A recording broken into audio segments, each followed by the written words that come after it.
ना अमेरिका और ना यूरोप को हुआ यकीन। इसरो ने चंद्रयान 3 को ऐसा दौड़ाया कि देखता रह गया चीन। पूरे 26 मिनट तक थमी रहीं वैज्ञानिकों की सांसें, लेकिन फिर चंद्रयान की दहाड़ सुन झूम उठे इसरो की टीम। दोस्तों, 1 अगस्त के दिन रात 12:30 बजे जब पूरे देश के लोग गहरी नींद में सो रहे थे, तभी इसरो की बेंगलुरु ऑफिस में डर और चिंता का माहौल छाया हुआ था, क्योंकि वैज्ञानिक चंद्रयान 3 का पता पाए जा रहे थे और चंद्रयान 3 को सबसे कठिन कमान देने वाले थे, जिससे चंद्रयान धरती को अलविदा कहते हुए चांद की तरफ एक लंबे रास्ते पर निकलने वाला था। लेकिन 40,000 किलोमीटर प्रति घंटे की रफ्तार पर इस यान का एक एंगल बदलकर इस धरती के गुरुत्वाकर्षण सीमा से बाहर फेंकना उतना भी ज्यादा आसान नहीं था।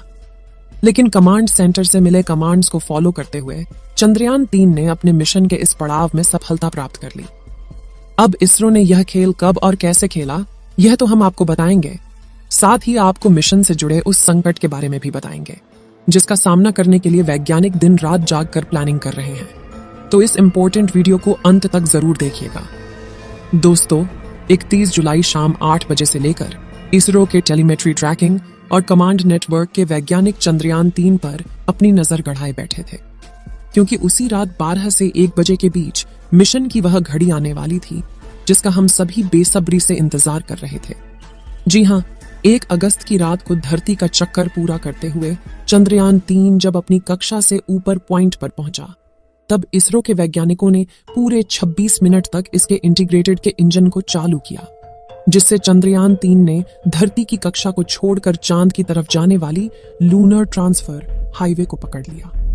इस प्रक्रिया को लूनर ट्रांसफर इंजेक्शन कहते हैं। जानकारी के मुताबिक इस प्रक्रिया में चंद्रयान 3 ने 189 किलोग्राम ईंधन का इस्तेमाल किया है, जबकि धरती के कुल 5 चक्कर लगाने के लिए कक्षा बदलने के मेन वार्मिंग के दौरान इसने 500 से 600 किलोग्राम ईंधन का उपयोग किया है। लेकिन अभी भी चंद्रयान 3 के पास 11 से 1200 किलोग्राम ईंधन बचा हुआ है, जिसका इस्तेमाल वह चांद की कक्षा में दाखिल होने, चांद के चक्कर लगाने और चांद की सतह पर सॉफ्ट लैंडिंग करने के लिए करेगा। इस वक्त यह स्पेसक्राफ्ट 288 किलोमीटर इंटू 3,69,328 किलोमीटर की ऑर्बिट में एक सीधी रेखा में दहाड़ मारते हुए चांद की तरफ बढ़ रहा है।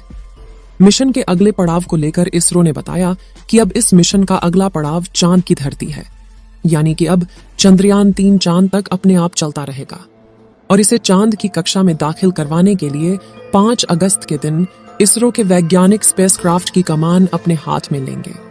लेकिन इस मिशन को लेकर एक बड़ी खबर निकल कर आ रही है कि चंद्रयान 3 की रफ्तार को लेकर इसरो के वैज्ञानिक टेंशन में है, क्योंकि चंद्रयान 3 पर एक बड़ा खतरा मंडरा रहा है। साथियों, चंद्रयान 3 पृथ्वी से चंद्रमा की तरफ जाने वाले लंबे गैलेक्टिक हाईवे पर 38,520 किलोमीटर प्रति घंटे की रफ्तार से आगे बढ़ रहा है। लेकिन चांद की कक्षा में पहुंचने के लिए चंद्रयान 3 को अपनी रफ्तार को कम करके 3600 किलोमीटर प्रति घंटा करनी होगी। और अगर इसरो के वैज्ञानिक ऐसा नहीं कर पाए तो अगले 10 दिनों में चंद्रयान चांद का चक्कर लगाकर फिर से पृथ्वी के ऑर्बिट में आ जाएगा। हालांकि दोस्तों, इसरो ने इसके लिए पहले से ही एक सटीक प्लान तैयार कर रखा है, जिसके मुताबिक चांद की कक्षा के पास पहुंचकर इसकी रफ्तार को कम करने के लिए इसके इंजन को विपरीत दिशा में चलाया जाएगा। उसे 180 डिग्री घुमाव देकर उल्टी दिशा में फोर्स लगाया जाएगा ताकि उसकी गति कम हो सके। इस प्रक्रिया को डी बूस्टिंग कहा जाता है।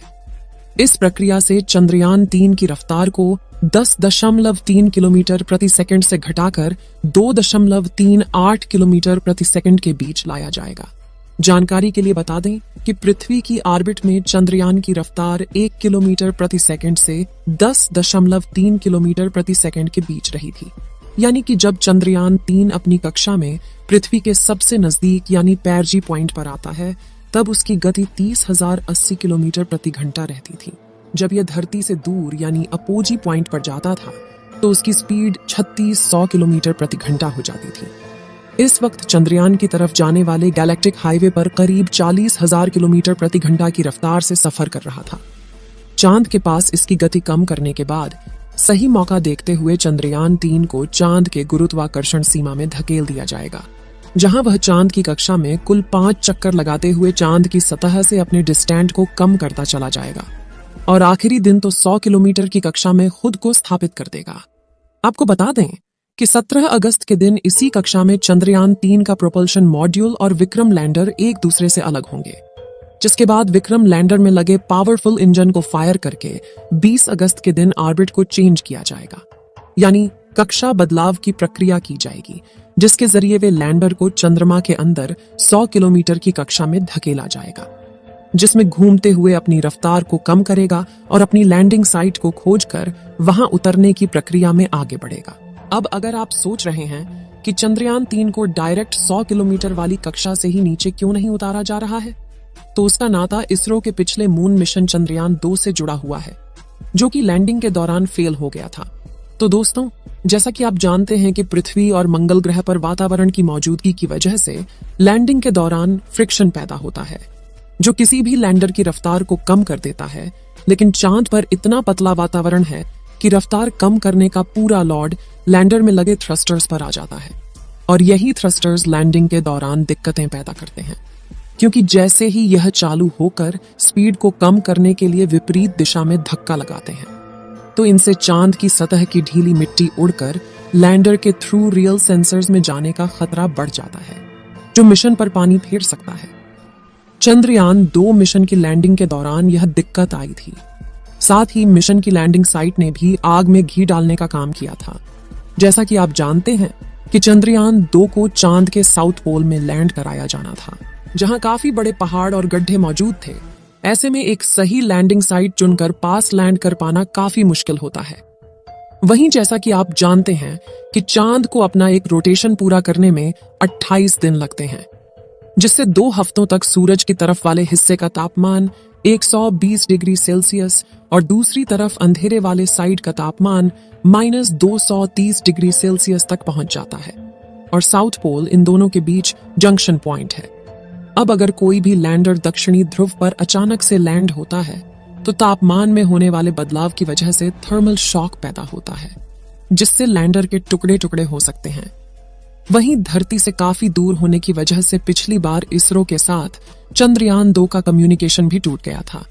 इन्हीं सभी कारणों की वजह से चंद्रयान 2 चांद पर क्रैश लैंडिंग करके तबाह हो गया और मिशन फेल हो गया। लेकिन इस बार चंद्रयान 3 के लैंडिंग फेल होने के चांसेस ना के बराबर है, क्योंकि सॉफ्ट लैंडिंग की समस्या के समाधान के लिए इसमें इसरो ने चांद के दक्षिणी ध्रुव के पास एक ऐसी जगह ढूंढ निकाली है जहां न तो अचानक से तापमान में बदलाव आते हैं और न ही बड़े बड़े प्लेट वहां मौजूद है। इसके अलावा इसरो ने चंद्रयान 3 को चांद तक पहुंचाने के लिए अंडाकार कक्षा कर काफी पैसा बचा लिया है, जिसका इस्तेमाल लैंडिंग के दौरान थ्रस्टर्स में किया है, और इसका इस्तेमाल करके लैंडर की रफ्तार को कम करने के लिए किया जाएगा, जिससे यह अचानक से चांद की सतह से नहीं टकराएगा और क्रैश लैंडिंग नहीं होगी।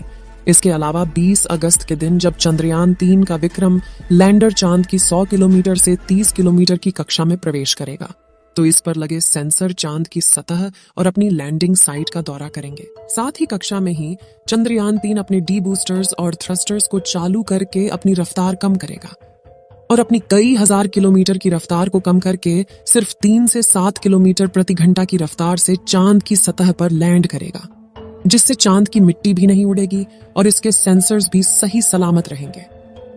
आपको बता दें कि 23 अगस्त के दिन शाम के 5:47 के बाद चंद्रयान 3 का विक्रम लैंडर चांद की सतह पर अपने कदम रखने वाला है, जिसके बाद यह अगले 14 दिनों तक चांद पर रिसर्च करेगा। तो दोस्तों, क्या आप भी हमारी तरह चंद्रमा पर चंद्रयान 3 की लाइव लैंडिंग देखने के लिए बेताब हैं? तो कमेंट सेक्शन में इसरो के मिशन के अगले पड़ाव के लिए शुभकामनाएं जरूर दीजिए। इस वीडियो को एक लाइक जरूर करें और अपने मित्रों तक इस वीडियो को शेयर करें, ताकि उन्हें भी जानकारी मिल सके, और अपने भरोसेमंद चैनल को सब्सक्राइब जरूर करें और बेल आइकन को ऑल पर सिलेक्ट करना बिल्कुल ना भूलें। मिलते हैं किसी और नॉलेजेबल वीडियो के साथ। वीडियो को अंत तक देखने के लिए धन्यवाद।